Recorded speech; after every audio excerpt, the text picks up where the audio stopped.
Hi friends, मैं हूँ आरती भाटिया। और आज मैं जिस टॉपिक पर बात करने वाली हूँ वो है सूर्य। सूर्य का मकर राशि में प्रवेश, कैप्रिकॉर्न में। और इसे मकर संक्रांति भी कहते हैं। अब मकर संक्रांति जो है वो एक ऐसा दिन है जो बहुत ही ज़्यादा अच्छे रूप में मनाया जाता है और इसे बहुत ज़्यादा ऑस्पिशियस माना जाता है। आगे बात करने से पहले फ्रेंड्स, मैं आपको रिक्वेस्ट करूँगी कि अगर आपको मेरी ये वीडियो पसंद आए तो प्लीज़ इसे शेयर कीजिएगा। और मैं एक इन्फॉर्मेशन और देना चाहती हूँ कि मैं अपने यूट्यूब चैनल पर लाइव आऊँगी एवरी फ्राइडे 3 o'clock दोपहर के टाइम। आप कुछ भी क्वेश्चन पूछना चाहते हैं अपने बारे में, मैं टैरो के थ्रू आपको आंसर्स दूंगी। तो आप प्लीज़ मेरे साथ कनेक्ट हो जाइए और सब्सक्राइब भी कीजिएगा। ये जो आज का टॉपिक है वो बहुत क्लोज है हम सब से रिलेटेड है, क्योंकि सूर्य जो है उसे आत्म कारक कहते हैं। हमारी सबकी आत्मा का कारक है, तो हम सबको ही इफेक्ट करता है।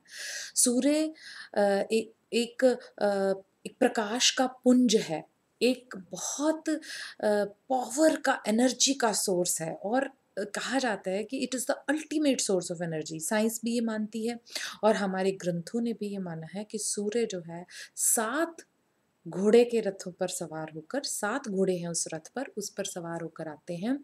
और कमल जैसे उनके नेत्र हैं। तीनों का ही विष्णु जी का स्पेशली उनमें रूप माना जाता है, पर तीनों का, विष्णु और ब्रह्मा जी और महेश जी, तीनों का ही उसमें समागम माना जाता है। प्रत्यक्ष देवता हैं, प्रेजेंट हैं और सब चीज़ों के साक्षी हैं। एनर्जी जितनी सूर्य दे सकते हैं कोई और नहीं दे सकता। अब मकर संक्रांति इसीलिए भी बहुत ज़्यादा फेमस है क्योंकि इस दिन सूर्य उत्तरायण में आते हैं। उत्तरायण में आने का मतलब है कि दिन लंबे होने लग जाएंगे, ज़्यादा एनर्जी आएगी, क्योंकि ज़्यादा देर तक जो उसकी किरणें हैं हमारे पास रहेंगी सूर्य की। और धीरे धीरे जो है प्रकाश जो है वो अंधकार पर विजय पाएगा, यानी कि रातें जो है लंबी होनी छोटी कम हो जाएंगी और छोटी हो जाएंगी और दिन बड़े होने लग जाएंगे। अब ये उस समय से हमारे पर्व चल रहे हैं जब हम लोग सिर्फ नेचर पर डिपेंड करते थे, यानी कि प्रकृति पर। अब नेचर पर डिपेंड करते थे तो क्या करते थे, जितनी भी चीज़ें थी मेनली चेंज ऑफ मौसम से अब रूल होती थी, ऋतु के परिवर्तन से होती थी। अब ये तो एक ऐसा दिन है सूर्य का कि जिसमें ना जन्म बल्कि मृत्यु भी बहुत इम्पोर्टेंट मानी जाती है।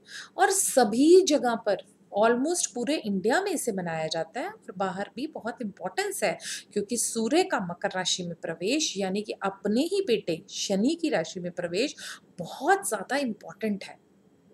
और फिर अब इसके साथ कहीं न कहीं हमारे, अब देखो सूर्य करता क्या है? आपकी सत्ता का, आपके अधिकारियों का, आपके बॉसेस का, आपके सारी अरेंजमेंट का, प्रबंध का, आपकी सरकार का, आपके आत्मा का कारक है। मेन बहुत सारी चीज़ें सूर्य से सॉल्व होनी है और सूर्य बहुत पावरफुल है। और जब वो अपनी राशि परिवर्तन करता है तब हम संक्रांति कहते हैं। लेकिन मकर राशि में प्रवेश, उसी के बेटे की राशि यानी कि शनि में की राशि में प्रवेश बहुत इम्पोर्टेंट है, क्योंकि वो ऋतुओं से भी कहीं न कहीं गार्डेड एक टाइम है। अगर हम, मैंने अभी आपको बोला था कि जन्म और मृत्यु दोनों इम्पोर्टेंट है। एक बहुत फेमस इसमें बात आती है कि जब भीष्म पितामह जी ने अपना शरीर छोड़ना था, कहा जाता है कि वो ध्यो नाम के देवता थे, वसु देवता थे। और उनको कोई श्राप मिला था जिसकी वजह से उन्होंने मृत्युलोक पर जन्म लिया। अब जब उनको इच्छा मृत्यु थी कि अपनी मर्जी से अपना शरीर छोड़ना है, जब उन वो शैया पर थे, अर्जुन ने जब शैया पर, बाणों की शैया पर उन्हें बिठाया था, तो तब वो वेट कर रहे थे कि उत्तरायण आएगा, सूर्य उत्तरायण में आएंगे, तब मैं अपना शरीर छोड़ूंगा, क्योंकि उत्तरायण में वो देवताओं का दिन माना जाता है। वरना दक्षिणायन में देवताओं की रात होती है और दरवाजे बंद होते हैं देवलोक के। तो उन्होंने वेट किया था, तो इसका मतलब मृत्यु का भी बहुत इंपॉर्टेंस है इस मंथ में, क्योंकि सूर्य क्या है, एनर्जी देगा, सोर्स है एनर्जी का सारी चीज़ों का। अब क्या है कि सूर्य तो 12 महीने रहते हैं, पर ये वो समय है जब हमारे बाहर की एनर्जी, हमारे अंदर की एनर्जी को कहीं न कहीं एक हिसाब से क्रांति ला सकती है उसे। उसे मकर संक्रांति इसलिए कहते हैं, संक्रांति तो वैसे ही उसमें वर्ड में ही क्रांति है, यानी कि रेवोल्यूशन, यानी कि चेंज, यानी कि कुछ न कुछ डिफरेंट। अब अगर हम आज्ञा अपने चक्रों में देखा जाए तो हमारा जो नाभि का चक्र है उसे सूर्य का चक्र मानते हैं। अब उसमें से हमने अपनी जो सूर्य की ऊष्मा है, जो उसकी रश्मियाँ हैं, जो उसकी किरणें हैं, हमने उसमें से एनर्जी लेनी है, पावरफुल एनर्जी लेनी है। विटामिन डी का सोर्स भी है साइंस के अकॉर्डिंग। और अब तो साइंस भी कहती है कि अगर आप सूर्य की एनर्जी में बैठते हैं तो आपकी हड्डियों के लिए, आपकी आईज़ के लिए, आपके लिए बहुत ज़रूरी है। तो वो जो एनर्जी है, जो उसकी किरणों से एनर्जी आ रही है, उसको हमने ग्रहण करना है इस टाइम पर और हमारे अंदर के कण-कण को जागृत करना है। मेडिटेशन के लिए ये टाइम बहुत अच्छा है। ब्रह्मा, विष्णु, महेश तीनों शक्तियों का स्वरूप माना गया है। रेवोल्यूशनरी टाइम है, एक ऋतु के परिवर्तन का टाइम है। माघ मंथ मानेंगे अब मकर से, माघ से जब मकर में आएँगे सूर्य तो माघ से आषाढ़ का जो टाइम है वो उत्तरायण का टाइम है, दिन बड़े होंगे, प्रकाश बढ़ जाएगा, देवताओं का दिन हो जाएगा। माघ के महीने में यज्ञ का बहुत महत्व है क्योंकि सैक्रिफाइस करना है। सैक्रिफाइस का बहुत महत्व है। अब अगर हम सूर्य के देखें तो रोशनी है, रोशनी ने हमें एनर्जी ने हमारे स्किन की प्रॉब्लम्स को दूर करना है, आईज़ की प्रॉब्लम को दूर करना है, हमारे हृदय को भी प्रॉब्लम्स को यही करता है। अगर हमारे कोई कई बार सफ़ेद दाग वगैरह की प्रॉब्लम है उसको, या अगर हमारे पेट में प्रॉब्लम है उसको, ये सारा कुछ जो है वो सूर्य ही कंट्रोल करता है।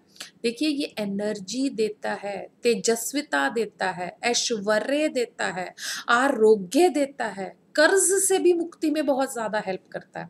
तो सूर्य ने तो सारी ही चीज़ें करनी है, जैसे मैंने आपको बताया कि भीष्म पितामह जी ने वेट की थी कि मैं इच्छा मृत्यु के तहत मृत्यु नहीं लूँगा जब तक कि मकर में सूर्य का प्रवेश नहीं होगा और उत्तरायण नहीं होगा। तो कितना इम्पोर्टेंट है और कितना एनर्जी का सोर्स चलेगा इस मंथ कि जिसमें हमें यज्ञ करने हैं, हमें बहुत सारे दान पुण्य करने हैं, हमें अपनी अंदर की एनर्जी को, सोर्स को इकट्ठा करना है, हमें अपने अंदर कण-कण में एनर्जाइज़ करना है अपने आप को। एनर्जाइज़ कैसे करेंगे? मेडिटेशन से।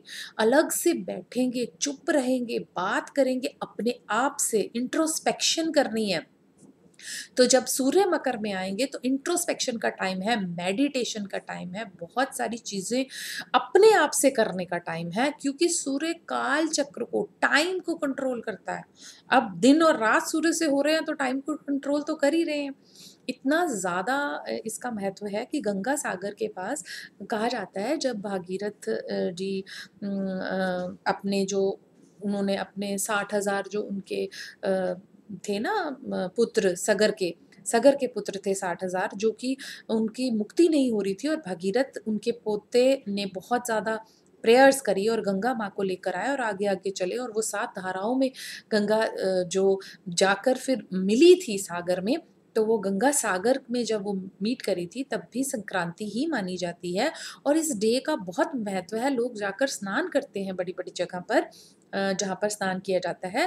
भगवान राम के भी पूर्वज हैं राज्यवर्धन जी, उन्होंने सारी उम्र सूर्य की उपासना की जिसकी वजह से उन्हें बहुत लंबी आयु मिली और बहुत ऐश्वर्य भोग किया और भगवान राम के तो सूर्य कुल के माने जाते हैं। तो मतलब इतना इम्पोर्टेंट है ये इस प्रकाश के ऊपर जो सूर्य का प्रकाश है, जो हमारे अंदर कण-कण में एक एनर्जी का संचार कर देता है। इतना इम्पोर्टेंट है कि आप ये देखिए कि कहीं न कहीं ये हर जगह पूरे इंडिया में मनाया जा रहा है। अब साउथ में इस दिन को पोंगल कहते हैं। पोंगल में लोग जो हैं लेडीज़ बनाती हैं रंगोली और राइस भी बनाती हैं एक डिफरेंट तरह का और वो सेलिब्रेट होता है। तिल के लड्डू बाँटे जाते हैं कहीं पर, पंजाब में इसे लोहड़ी के रूप में मनाया जाता है जिसमें तिल और मीठी चीज़ों का अग्नि में हम डालते हैं और मिलकर मनाते हैं। यूपी बिहार में खिचड़ी नाम का फेस्टिवल होता है। पद्म पुराण तक में ये कहा गया है कि आज के दिन यानी कि मकर संक्रांति पर किया गया दान जो है वो अक्षय पुण्य देगा। दान पुण्य तो वैसे भी बहुत ज़रूरी है क्योंकि हमने शेयरिंग करनी है। शेयर कर रहे हैं आप थोड़ा-थोड़ा, थोड़ा-थोड़ा तो कुछ बुरा नहीं होता दान पुण्य से। और वो अपनी लिमिट के अनुसार अगर कोई कर रहा है तो उससे बहुत फ़ायदा होता है। और इस दिन थोड़ा ज़्यादा फ़ायदा होगा, वो मैं आपको वीडियो के एंड में ज़रूर बताती रहूँगी, पर मैं अब आपको एक हिसाब से इसका ज्योतिषीय रीज़न भी बताती हूँ कि मकर जो है राशि, वो शनि की राशि है। शनि खुद सूर्यदेव के पुत्र हैं। अब जब वो अपने बेटे के घर में आएँगे, शनि की राशि थोड़ा-सा शनि की स्पीड स्लो होती है, तो वो धीरे-धीरे, धीरे-धीरे असर करती है। अब धीरे क्या? शनि क्या दिखाएगा? अंधकार के देव हैं, एक हिसाब से अंधकार वाले प्लैनेट माने जाते हैं। तो कहीं न कहीं वो क्या दिखाते हैं? हमारे अंधकार कहाँ है? हमारे माइंड में, सबकॉन्शियस में फ़ियर्स भरे हुए हैं। अब वो फ़ियर लेकर आएँगे, किसी न किसी बात का फ़ियर शनि की वजह से आता है। जब भी आपकी शनि की महादशा चल रही हो या शनि की कोई भी आपके ऊपर साढ़े-सती चल रही हो, तो उसका इम्पैक्ट आएगा। अब बहुत सारे फ़ियर्स हैं। अब फ़ियर की एक हिसाब से कंट्रोल्ड राशि में जब खुद सूर्य आएँगे, तो कहीं न कहीं आपको फ़ियर दिखाएँगे। पर फ़ियर वो कैसे दिखाएँगे? वो ऐसे फ़ियर नहीं दिखाते, वो जनरल फ़ियर दिखाएँगे। जैसे कि आपको पता चलेगा कि किस तरह के फ़ियर्स हैं हमारे अंदर के। हम किस चीज़ से इफ़ेक्ट हो रहे हैं, हम किस चीज़ से बेनिफ़िट हो रहे हैं, हमें अपने बारे में क्या सोचना है, हमें कैसे इंट्रोस्पेक्ट करना है। हर जगह पर बड़े-बड़े आश्रमों में, गुरुद्वारों में भी इस डे को इतना इम्पोर्टेंट माना जाता है। मेडिटेशंस कराई जाती हैं, बहुत ज़्यादा सोचने की ताकत दी जाती है, स्पिरिचुअल होने का डे है। क्योंकि इस डे जब सूर्य आएँगे तो वो कहीं न कहीं प्लान करेंगे। ये प्लानिंग का जो टाइम था वो सैजिटेरियस ने इंस्पिरेशंस देकर और बहुत मोटिवेशन देकर सैजिटेरियस से सूर्य निकल कर आ रहे हैं अब मकर में। तो जब सैजिटेरियस में थे तो प्लान करा और बहुत अच्छे से सोचा समझा। लेकिन इस बार अब जब सूर्य जो है वो खुद ही शनि वहाँ सैजिटेरियस में बैठे हुए हैं, तो सूर्य एक हिसाब से जब अलग होकर आ रहे हैं तो थोड़ा फ्री होंगे, थोड़ा अपने आप को रिलैक्स्ड महसूस करेंगे क्योंकि शनि से दूर जा रहे हैं। अब कहीं न कहीं जो हमारी सोल है वो प्यूरिफाई होनी चाहिए। प्यूरिफाई होने का टाइम है ये, क्योंकि अपनी सोल को हम खुद अपनी मर्ज़ी से अब सैटर्न तो हमें दिखाता है फ़ियर, जो हैं या जो नहीं हैं वो भी, बहुत सारी तरह के फ़ियर दिखा रहे हैं। पर सूर्य ये कह रहे हैं कि हम उसको भी एलिमिनेट कर रहे हैं, उस जगह पर भी एनर्जी जा रही है। क्योंकि जब सूर्य आ गए तो फ़ियर्स के ऊपर भी एनर्जी जा रही है, तो उस फ़ियर्स को फ़िल्टर किया जाएगा।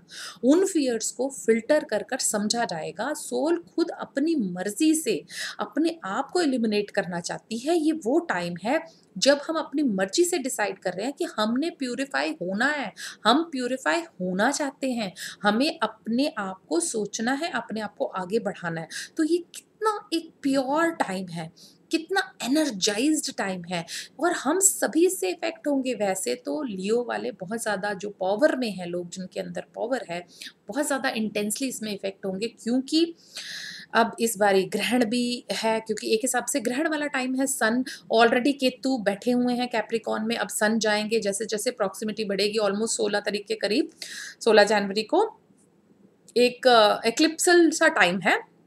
हालाँकि एक्लिप्स नहीं है बट एक हिसाब से ग्रहण है, तो केतु खुद पास्ट लाइफ के प्लैनेट है कि पास्ट लाइफ़्स में जो भी कर्म किए हैं वो भी लेकर आएँगे आपके साथ, उनको भी डील करना है आपको। अगर कोई रिजेक्शन हो रही है, क्योंकि शनि थोड़ा-सा रिजेक्शन के भी हैं प्लैनेट, अब कैप्रिकॉर्न में आ रहे हैं, तो हमें अपनी मर्ज़ी से छोड़ना है। We need to let go things, past को छोड़ना है।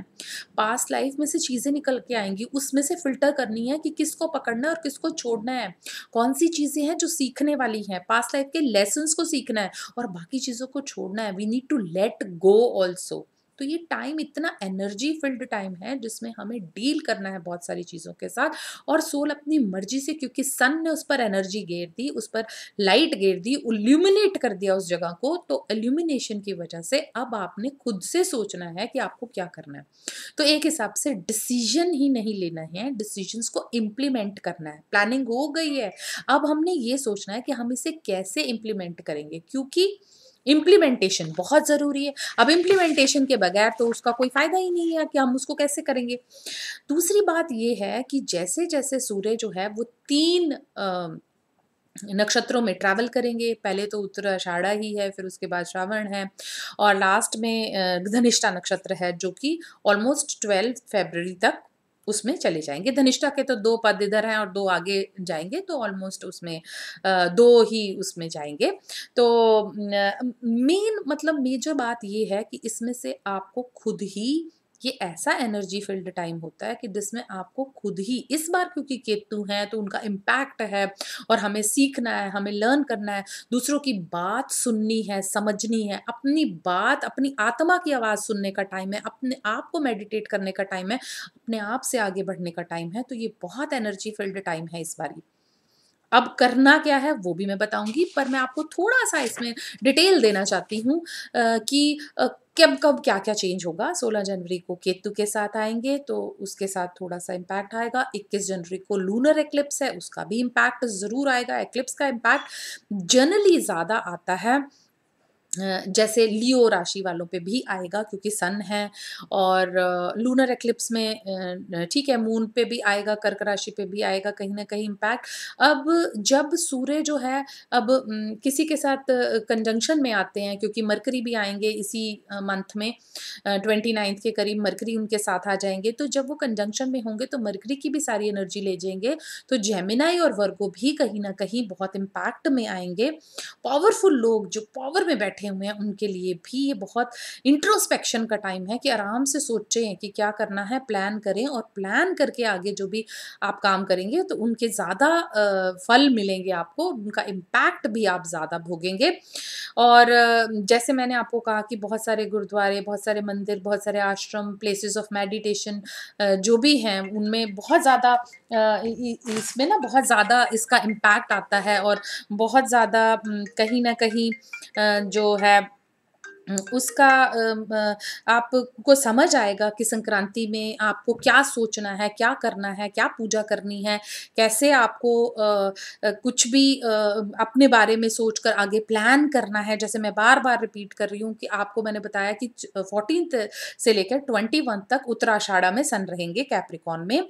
उत्तराषाढ़ा नक्षत्र खुद सन का नक्षत्र है, तो कहीं न कहीं हम अपनी सोल को प्रिपेयर करेंगे कि कहीं हमें क्या करना है आगे, अपनी लाइफ में क्या डिसाइड करना है और ये एक हिसाब से बहुत बिना फीमेल के कंपेनियन का नक्षत्र है, तो कहीं न कहीं आप अपनी डाइट पे कंट्रोल कर सकते हैं, आप अपनी डाइट के लिए कंट्रोल करेंगे, आप अपने आगे फ्यूचर के लिए कंट्रोल करेंगे, तो इसमें जितना कम उतना अच्छा, तो लेस इज़ मोर हियर। आप अपने आपको सोचना है कि आपको किस चीज़ को लेट गो करना है, अपने क्रोध को लेट गो कर सकते हैं, अपने एंगर से निकल सकते हैं। 14 से 24 तक आप इंट्रोस्पेक्ट कर ये समझेंगे कि what I want to leave behind, मैंने अपने पास्ट को कैसे छोड़ना है।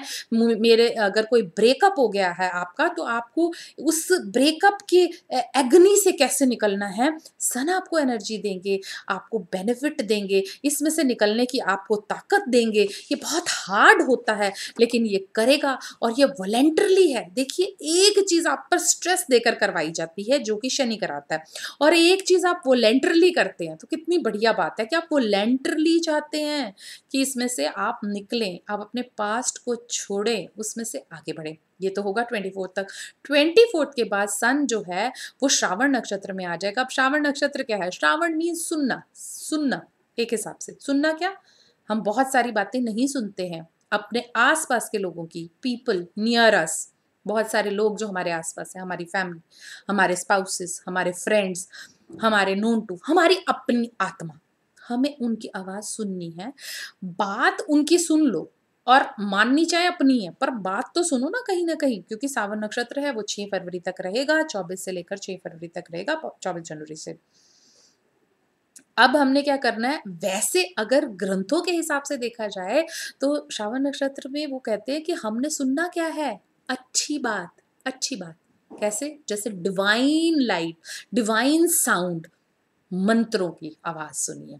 तो मंत्रों का उच्चारण कीजिए और ये वो टाइम है जब मंत्र आपके सबसे ज़्यादा फल देंगे, क्योंकि सबसे ज़्यादा आपको वो मंत्रों की आवाज़ जो है वो आपके कानों में जाएगी, तो आपको रिलीफ मिलेगा। और वो मंत्र जो हैं, आप सिंपल मंत्र कर सकते हैं, कोई भी करे। ओम गृणी सूर्याय नमः, ओम नमो भगवते वासुदेवाय नमः, ओम अंग आदित्याय तेजो देहि ओम नमः, और अगर आपको अब जैसे ये ओम गृहिणी सूर्याय नमः तो हमने किया, नॉर्मली साइंस भी कहती है कि अगर ऊपर हाथ उठाकर आप जल चढ़ाते हैं सूर्य को, तो जो लाइट उसमें से, उसकी रश्मियों में से निकल के आती है, तो वो लाइट आपकी आईज़ के लिए बहुत अच्छी है। ये साइंस प्रूवन है।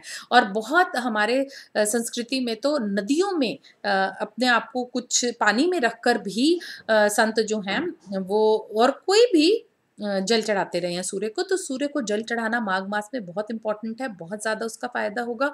ओम गृहिणी सूर्याय नमः बोलेंगे तो नेत्रों की ज्योति भी बढ़ेगी, अदरवाइज़ भी बहुत अच्छा है। ओम नमो भगवते वासुदेवाय से आपको बहुत ज़्यादा इनर लाइट मिलेगी, इनर इल्यूमिनेशन मिलेगी, डिसाइड करने का पाथ मिलेगा और रास्ता मिलेगा।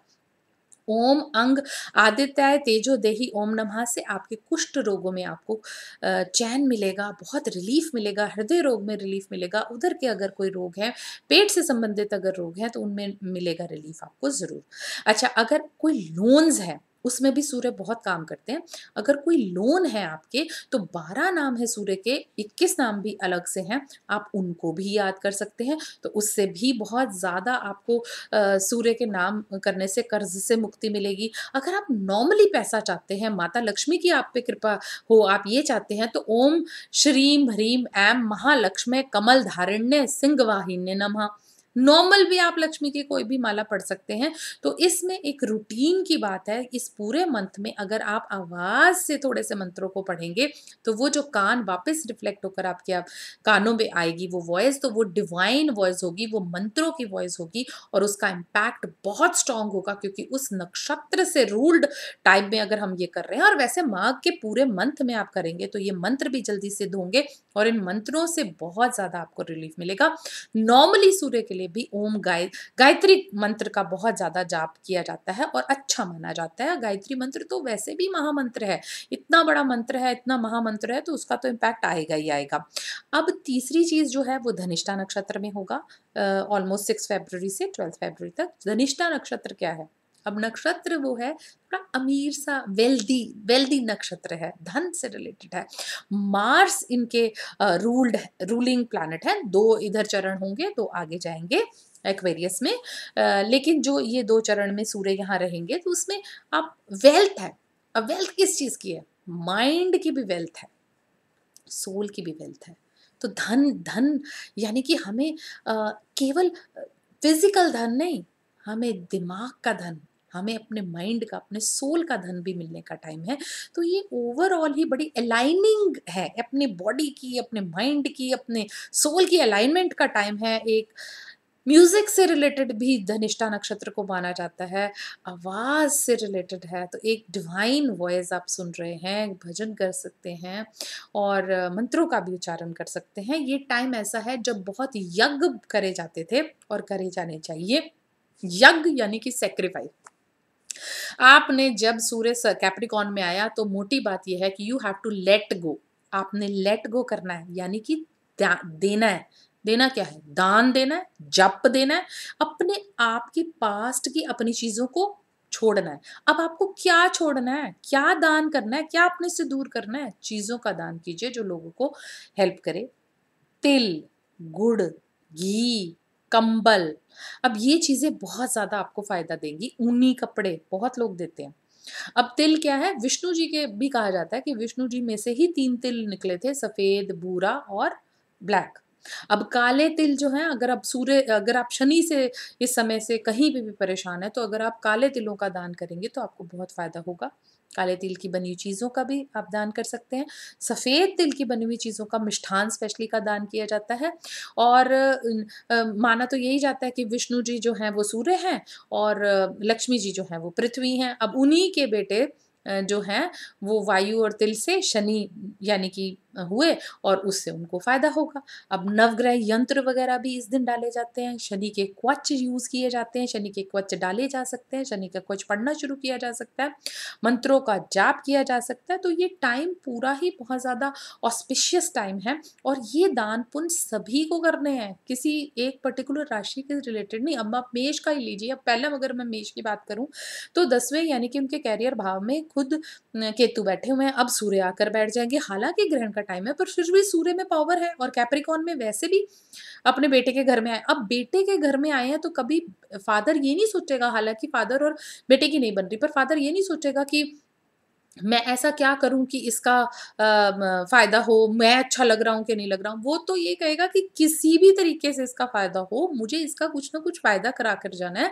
मुझे इसका कुछ भलाई करना है। पिता ने हमेशा यही सोचना है। अगर अब पिता आए हैं 1 महीने के लिए, तो किसी न किसी तरह अगर वो बैठे हैं, तो किसी न किसी रूप में वो फ़ायदा ही करा कर जाएँगे। वो हमने सोचना है कि हमें क्या चीज़ छोड़नी है, वो पुरानी चीज़ों को ख़त्म करेंगे, पुराने जो भी परेशानियाँ हैं, प्रॉब्लम्स हैं, उनको ख़त्म करने की बहुत ज़्यादा कोशिश करेंगे। डेली हैबिट्स को चेंज करने की कोशिश करेंगे। हमें सोचने की ज़रूरत है कि हमारी कोई डेली हैबिट ऐसी गलत तो नहीं है, या हम अपनी डेली हैबिट में ठीक हैं, समय पर उठ रहे हैं, समय पर अपना पढ़ रहे हैं, समय पर अपना काम कर रहे हैं। जो भी चीज़ है, वैसे भी संक्रांति मीन्स क्रांति लेकर आती है। एक रिदम, एक अगर आपको लगता है कि आपकी बॉडी, आपका दिमाग वो चल ही नहीं रहा, जो चलना चाहिए, जो काम होने चाहिए वो नहीं हो पा रहे हैं, तो उसमें कहीं न कहीं प्रॉब्लम है, तो वो भी चेंज करने का टाइम है। और वैसे भी कैप्रिकॉर्न बहुत अर्दी सा साइन है, बहुत प्रैक्टिकल है शनि की वजह से, और जो भी मोटिवेशन, इंस्पिरेशंस जो अब तक रही हैं सैजिटेरियस की वजह में जब सन थे, अब जब कैप्रिकॉर्न में आएँगे तो वो सब प्रैक्टिकैलिटी में कन्वर्ट हो जाएगा। जो सोचा है, हम बहुत ज़्यादा रेवोल्यूशंस बनाते हैं first month of the year में, और वो कहीं न कहीं 15 दिन के अंदर जब सूर्य आता है तो वो रेवोल्यूशन प्रैक्टिकैलिटी में लाने के लिए, चेंज लाने के लिए रेज़ोल्यूशन है अपने अंदर, अपनी आदतों का।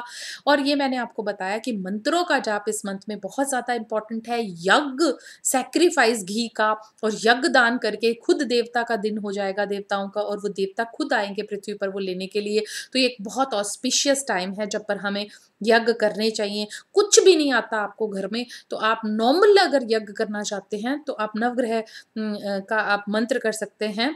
और ब्रह्म मुरारी त्रिप्रांतकारी भानु शशि भूमि सुतो बुधश्च गुरुश्च शुक्र शनि राहु केतवा सर्वे ग्रहा शांतिकरा भवन्तु। या वो भी नहीं आता तो 108 बार आपने आहुति डालनी है। ओम नमो भगवते वासुदेवाय, ओम गृहिणी सूर्याय नमः, या सूर्य की गायत्री करी जा सकती है। ओम आदित्याय विद्महे प्रभाकराय धीमहि तन्नो सूर्य प्रचोदयात्। सिंपल सूर्य की गायत्री या सूर्य के 12 नामों का जाप किया जा सकता है, या 21 नामों का भी किया जा सकता है।